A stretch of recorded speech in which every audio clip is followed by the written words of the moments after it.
இப்போ என்ன பண்ணிக்கிறாங்க, ரியல் லைஃப் அப்ளிகேஷன்.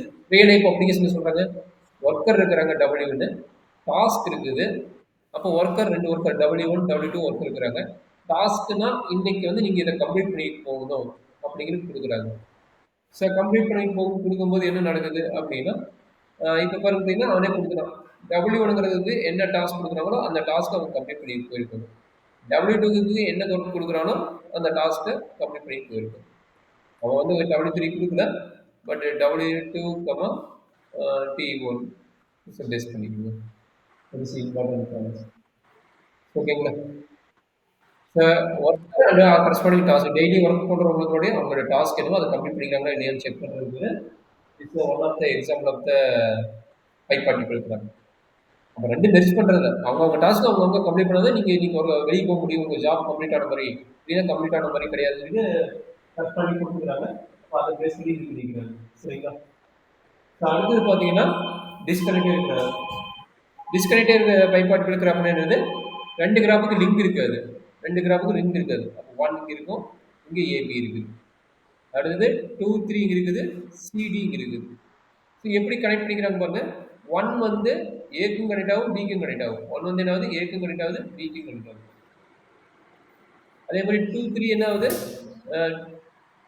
2, 3 என்ன ஆகுது, சிடிக்கு கனெக்ட் ஆகுது பாருங்க, சிடி. அதாவது இதுக்கு கனெக்ட் ஆகுது, இதுக்கு கனெக்ட் ஆகுது. சரிங்களா? இதே ஒரு கிராப் தான், பட் என்ன அது டிஸ்கனெக்டட் கிராப் ஆகுது. டிஸ்கனெக்டட் பை பார்ட்டிபிள் கிராப் ஆகுது. ஏன்னா சப்போஸ் இந்த 2 வந்து இங்கே கனெக்ட் ஆகுதுன்னா இது ரெண்டு கனெக்ட் ஆகுது, 3 வந்து மேபி இங்கே கனெக்ட் ஆகுதுன்னா இது கனெக்டட் கிராப் இருக்கும். கரெக்டுங்களா? பட் என்ன ஆச்சு, இந்த பாயிண்ட் கொடுக்கல. இவங்க ரெண்டு பேரும் தனித்தனியாக இருக்கிறாங்கன்னு மென்ஷன் பண்ணிட்டாங்க. அதனால் இந்த லைன்ஸ் எட்ஜஸ் இல்லை, எட்ஜஸ் இல்லாதனால தனித்தனியாக இருக்கிறதுனால. பட் இந்த மாதிரி கான்செப்ட் சாட்டிஸ்ஃபை ஆகுது. அப்போ அது வந்து நமக்கு தெரியுது this called disconnected bipartite. So cyclic graph, cyclic bipartite graph, cyclic graph and cyclic bipartite graph. இது எப்படி சைக்கிளிக் பை பார்ட்டிபிள் கிராப் இருக்குது?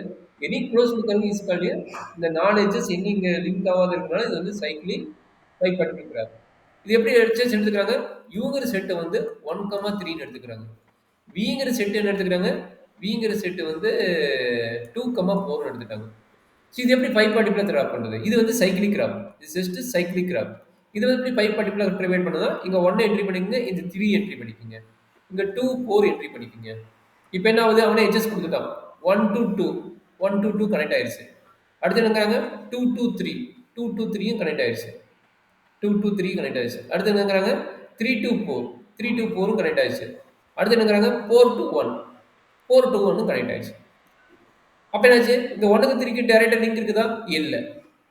1க்கு 3க்கு டைரக்டா லிங்க் இல்லை. அப்போ 1 3 என்ன ஆகுது, பை பார்ட்டிபிள் ஆயிடுச்சு. இது எதுக்கு 2க்கும் 3க்கும் தனித்தனியாக டிவைட் பண்ணி போட்டோம். அப்போ கிட்டத்தட்ட 5 type of five partible graph சொல்லியாச்சு.